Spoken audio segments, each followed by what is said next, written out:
बारहवें शिक्षा पत्र में श्री हरिजय जी ने विप्रयोग की अवस्था का वर्णन करते हुए प्रभु के स्वरूप और प्रभु के विविध नाम और लीलाओं का स्मरण यहाँ प्रस्तुत किया।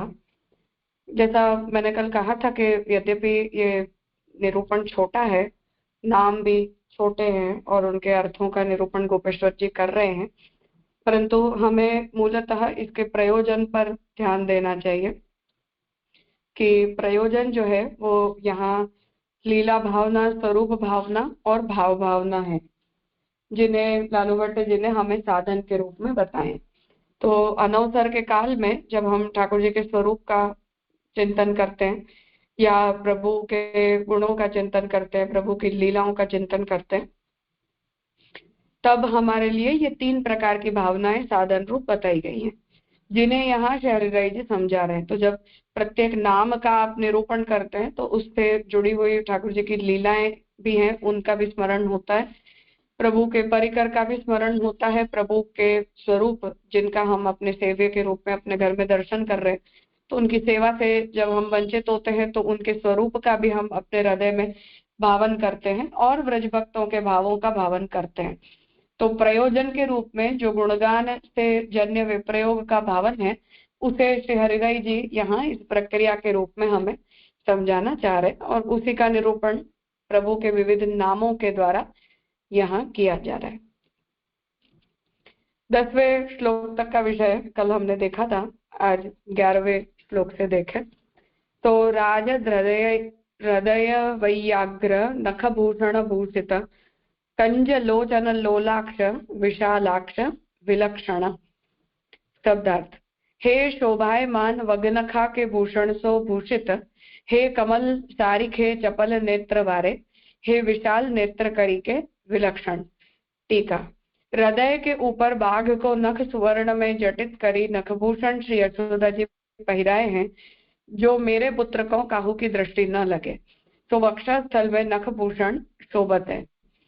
तो सबसे पहला राजद हृदय वैयाग्र नखभूषण भूषित, इस नाम का भाव श्री हरिराय जी बता रहे हैं कि हम अपने यहाँ के क्रम में जन्माष्टमी के से लेकर राधाष्टमी पर्यंत 15 दिन ठाकुर जी वगनखा धारण करते हैं, और उसके अतिरिक्त बड़े उत्सवों में और जब भी ऐसे भारी श्रृंगार होते हैं तब वगनखा ठाकुर जी को धराया जाता है। तो उसका भाव बता रहे हैं कि वो यशोदा जी के वात्सल्य के भाव से श्री ठाकुर जी अपने वक्षस्थल के ऊपर धारण करते हैं। नयन कमल समान अति लोल चंचल है, जैसे कमल शीतल है तापहारक है, तैसे ही श्री ठाकुर जी के नेत्र कमल सगरे भक्तन के हृदय के तापहारक है।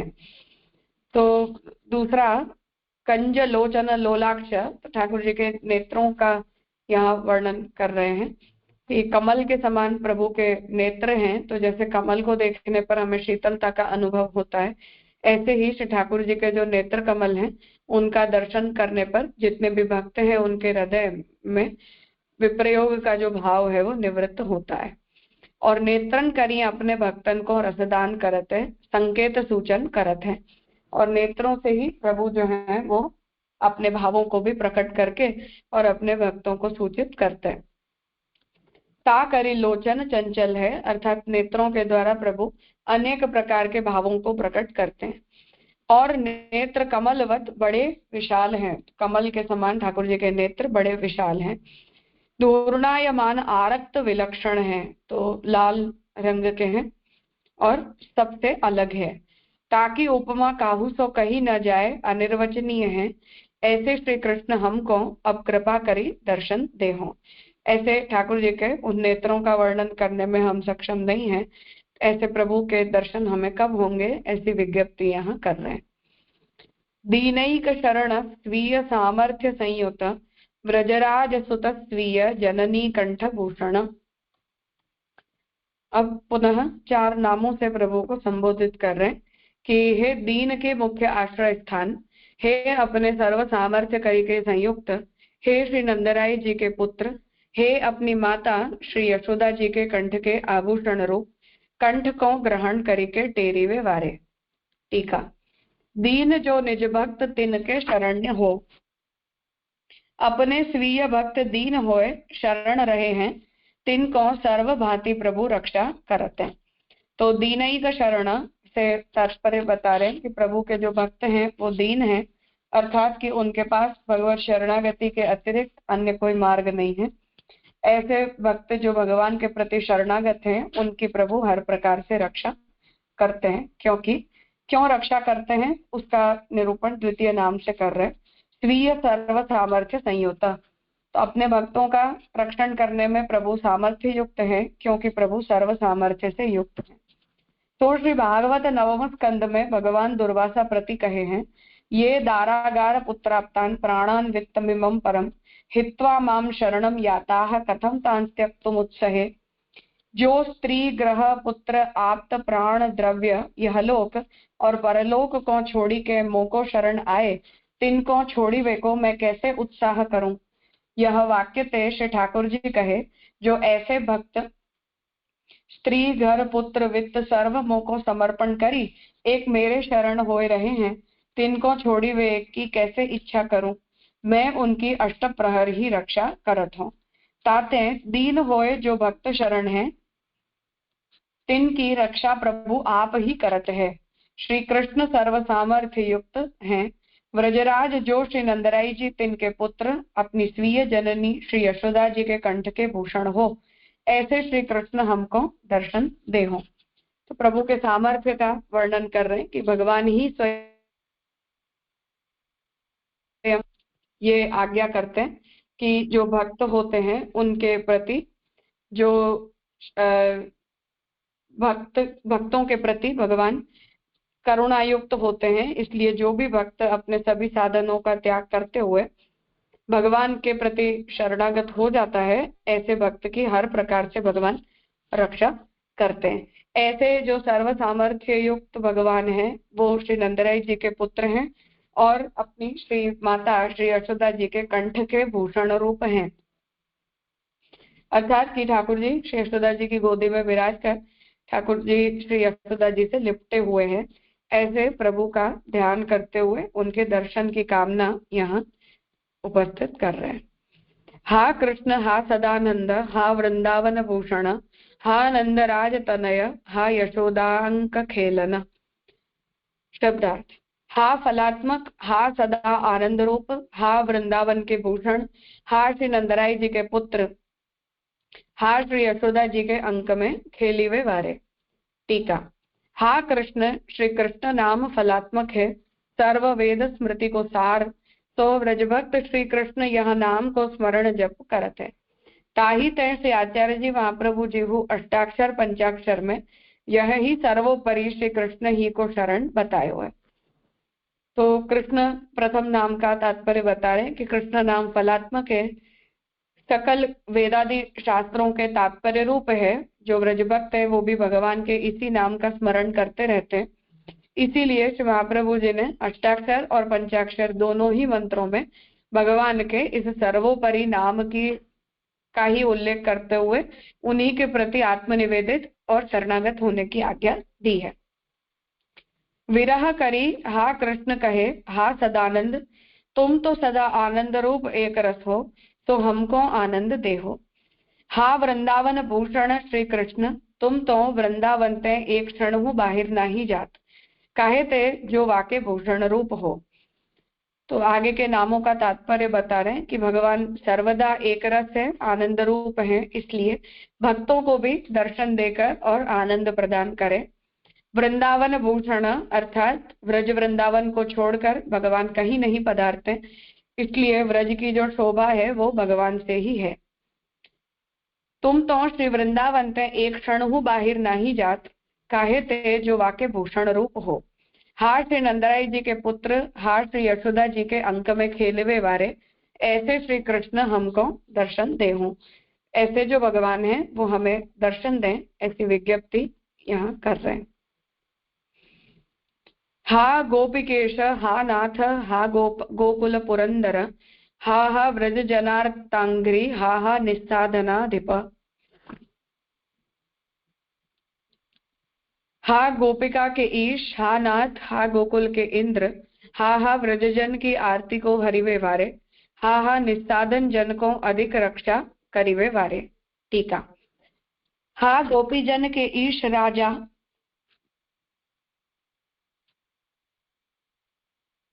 हा नाथ तुम तो हमारे नाथ हो, ताते हमारी रक्षा वेगी ही करो, जैसे पंचाध्यायी में विरह करी भक्त कहत है।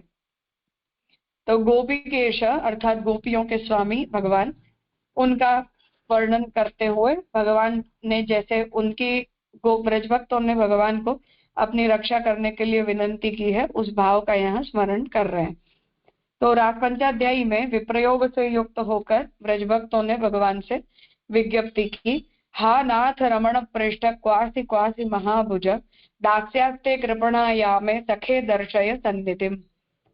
हा नाथ, हा रमण, हा प्रिय, हा महाबाहो, कहाँ हो, आपकी दीन दासी मैं हूं, ताको समीप दर्शन दो।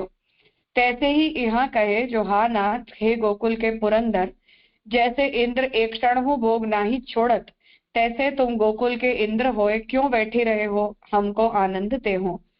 तो हम भगवान के सेवक हैं, इसलिए भगवान स्वामी होने के नाते भगवान जो है वो हमारी सभी इंद्रियों का स्वीकार करें, उनका विनियोग अपने में करवाएं, उस आकांक्षा से यहाँ प्रभु को विनंती कर रहे हैं। ब्रजजन के आरती के हरणहार, तुम ब्रजभक्तन के दुख कबहू नाही सहे हो, काहे ते जो इंद्र यज्ञ छोड़ी गिरि पूजन को पूजन रूप यज्ञ किए, तब इंद्र ने सगरे व्रज बारी बोरी वे को मेघ पठाए। सो गोवर्धन उठाए सगरे व्रज की रक्षा की नी, अब विरह समुद्र में डूबत है, तो तुम ही काढ़िवे में समर्थ हो, ताते वेगी यह आरती हरो, और तुम कैसे हो, निस्साधन भक्तन के अधिपति हो। तो हम विरह करी के व्याकुल हैं, देह इंद्रिय मन सगरो शिथिल हो रहो है, साधन करी रहित हो, तो हमको दर्शन दे के आरती हरो। तो यहाँ ब्रजभक्तों के भाव को ध्यान में लेते हुए श्री हरिराय जी ठाकुर जी से विनंती कर रहे हैं कि भगवान ने ब्रजभक्तों के दुख को दूर करने के लिए जब ब्रजभक्तों ने विज्ञप्ति की, तो उनकी रक्षा करने के लिए गोवर्धन पर्वत को उठाया, और गोवर्धन पर्वत को उठाकर ब्रजभक्तों की रक्षा की।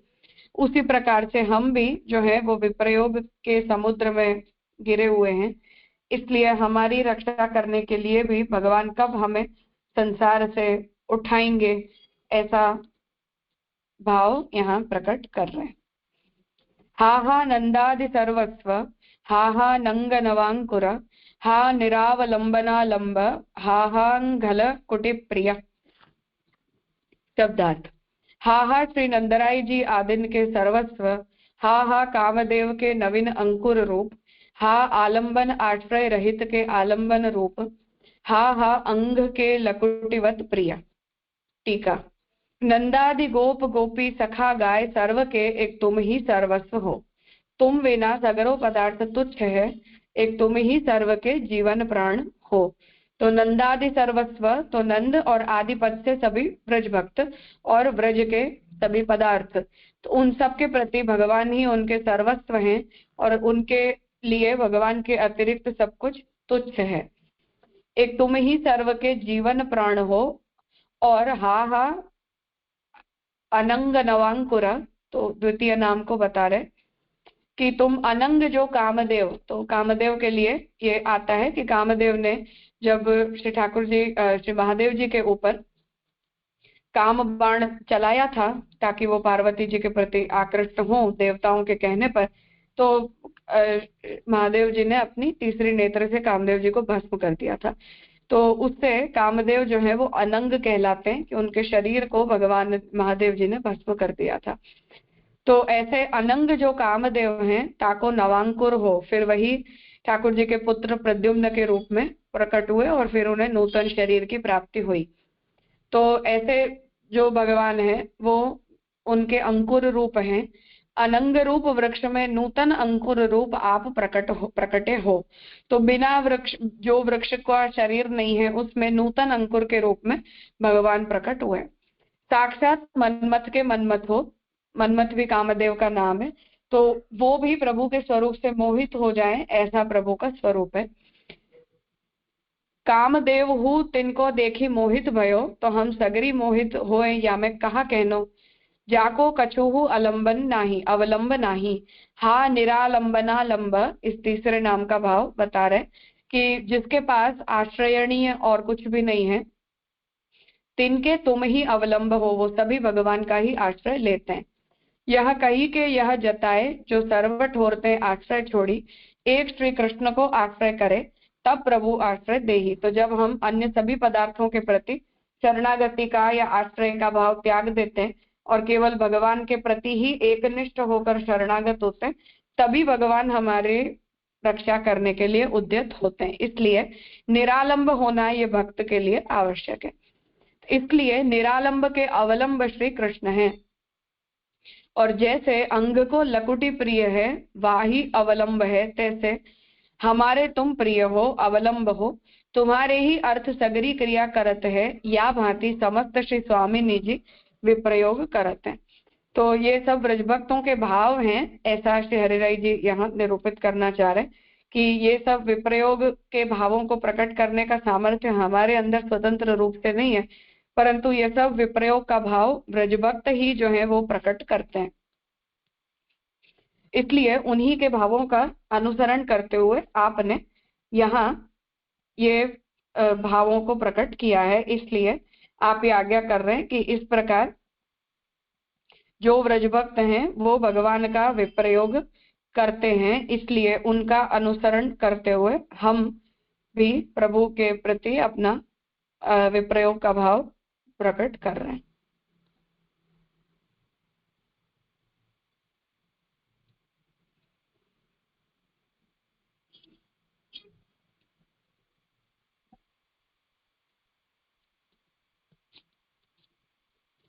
हाँ स्वातिबेन। राजा प्रणाम। यहाँ जो 12वें-13वें श्लोक में आया ना कि हा सदानंद तुम तो सदा आनंद रूप एक रस हो, तो हमको आनंद दो। तो यहाँ ने एक रस यानी आनंद गंध रूप प्रभु को स्वरूप ऐसा समझना ना, क्योंकि वैसे और जिसे रसो वैसा, वो तो सब सारे रस के समूह रूप है, वो फिर भी वो एक रस है। और यहाँ एक रस में मीन्स के आनंद गंध रूप ऐसे ही समझ लो कि एग्जैक्टली एक रस से क्या। हाँ, आनंद जो है वो खंडित नहीं है, पूर्ण मात्रा में है ऐसा। जी राजा। और दूसरा यहाँ जो दर्शन की बात है सब जगह पे, यानी तो ये जो विप्रयोगानुभूति में फिर प्रभु दर्शन कैसे अंतर दर्शन देंगे या बाह्य भी दर्शन दे सकते हैं, ऐसा कैसे? दोनों संभावित है, दोनों संभव। अच्छा, हाँ दोनों संभव। जी राजा, प्रणाम राजा।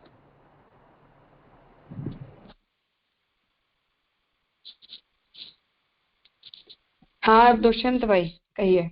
ये पुरंदर का क्या मतलब होता है? इंद्र। इंद्र, अच्छा जी। हाँ, इंद्र का नाम है।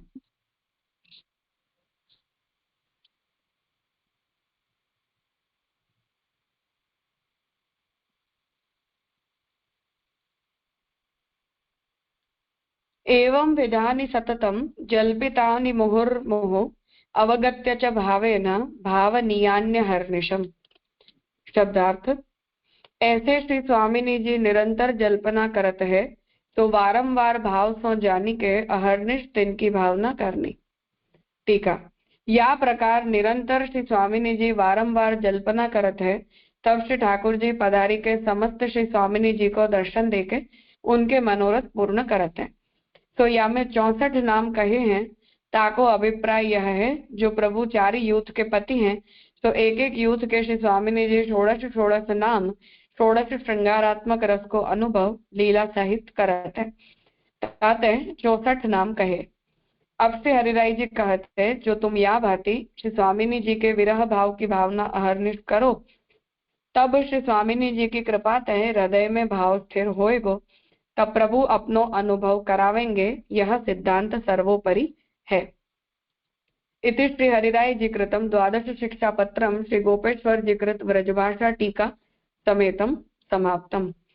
तो अब यहाँ कर्तव्य बता रहे हैं कि इस प्रकार व्रज भक्तों के इन भावों का स्मरण करते हुए हमें प्रभु के विप्रयोग का भावन करना चाहिए, कि जिससे प्रभु हमारे ऊपर प्रसन्न होकर और फिर हमें दर्शन देने के लिए और हमारे भावों को संतुष्ट करने के लिए उद्यत होते हैं।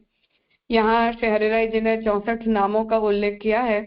उनका भाव श्री गोपेश्वर जी बता रहे कि श्री राधा जी, यमुना जी, चंद्रावली जी और ललिता जी, इन चारों के अध्यक्षता में चारों यूथ हैं और उनके 16 स्वामिनी जी हैं।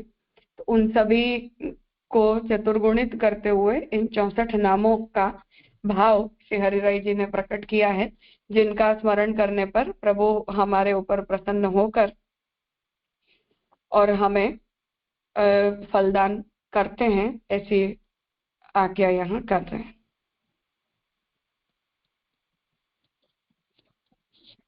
यहाँ राजा जो ये है ना 16वें श्लोक में कि समस्त श्री स्वामी जी को दर्शन देके उनके मनोरथ पूर्ण करो, तो माने सारे खाली ये 4 युद्ध की जो 16 जो जैसे आपने बताया उतना तक सीमित नहीं होगा ना, सब ब्रज सीमंतनी और व्रज भक्तों को समझना है ना।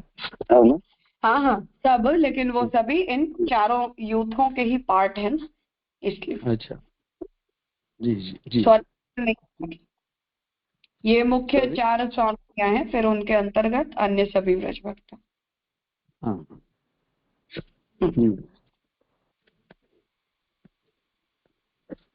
हाँ प्रीतिबेन। हाँ प्रणाम राजा। ये जो 64 संख्या बताई है वो सिर्फ संख्या के गुणांक के इस हिसाब से ये 4 युद्ध की 16 कला ऐसा बता रहा है। कोई ऐसे भाव तो अलग अलग नहीं कर सकते ना ये 64 नाम के? नहीं ऐसा नहीं, भावात्मक रूप से संगति की, सिर्फ संख्या के संगति से। हाँ हाँ जी प्रणाम जी। हाँ प्रणव भाई। प्रणाम राजा। यहाँ पर जो अंतिम 12 श्लोक के बाद जो बात आई, जहाँ पर ये जहाँ से ये संबोधन के रूप में आ रहा है कि पूर्व के नाम संयोग श्रृंगार रसात्मक है, और अभी से जो जहाँ पर भी हा हा करके बता रहे हैं वो सब नाम विप्रयोगात्मक है, और अंत में वापस कह रहे हैं कि इन नामों की भावना स्वामी जी के विरह रूप से करनी। तो वो संयोगात्मक में भी वहां विरह होगा और अंत के नामों में भी, वैसे कुछ समझेंगे? हाँ, अर्थात कि वो भाव संगति उस प्रकार से की गई है कि हमें संयोग प्राप्त हो ऐसी आकांक्षा पहले प्रकट कर रहे हैं, और फिर उस विप्रयोग का जो एक्सटेंसिव इंटेंस अनुभव है उसे फिर दूसरी बार में प्रकट कर रहे हैं।